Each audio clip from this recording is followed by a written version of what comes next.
వైశిష్ట్యం గురించి చెప్తున్నాడు. ఒకానొక ప్రాంతంలో బోయవాడు ఉండేవాడు. చక్కగా అతనికి ఏంటి అంటే ప్రతిరోజు వేటని కొట్టుకోవడము, ఇంటికి వెళ్ళి తినడము, లేదా ఆ వేట ఏదైనా ఎక్కువగా దొరికితే ఇతరులకు విక్రయించి ధనాన్ని సంపాదన చేసుకోవడం, ఇది ఒకటే పని.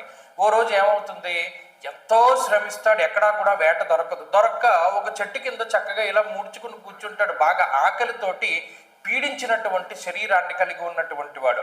పైన ఒక పావురం ఉంటుంది, ఆడపావురం. అది మగ పావురం కోసం ఎదురు చూస్తోంది. సాయం సంధ్య అవుతోంది, నా భర్త ఎప్పుడో పొద్దున వెళ్ళాడు కదా, తిరిగి గూడుకు చేరుకుంటాడని చూస్తోంది. పైనుండి కిందకు చూస్తుంది. ఈ బోయేవాడు పాప ఆకలితోటి కూర్చున్నాడు. ఆ సమయంలో వర్షం పడడం ప్రారంభమైంది.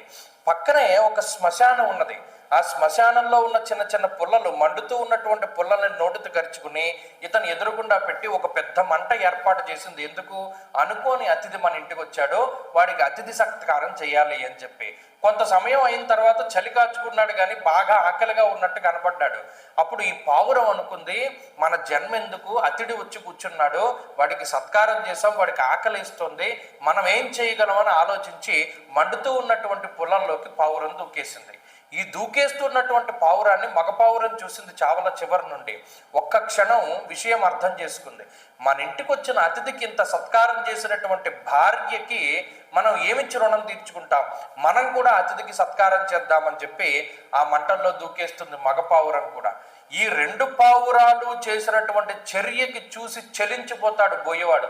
ఇటు మనం ఇలాంటి పావురాలను కొట్టుకుంటున్నామా అని చెప్పి అతను కూడా దేహత్యాగం చేస్తాడు.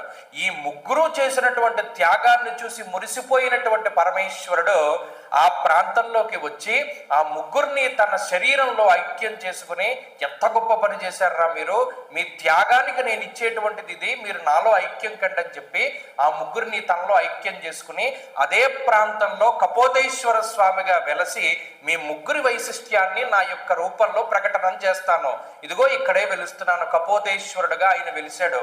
ఇది రాజోల దగ్గర ఉన్నది ప్రాంతం. అంతటి అవ్యాజమైనటువంటి కరుణామూర్తి పరమేశ్వరుడు.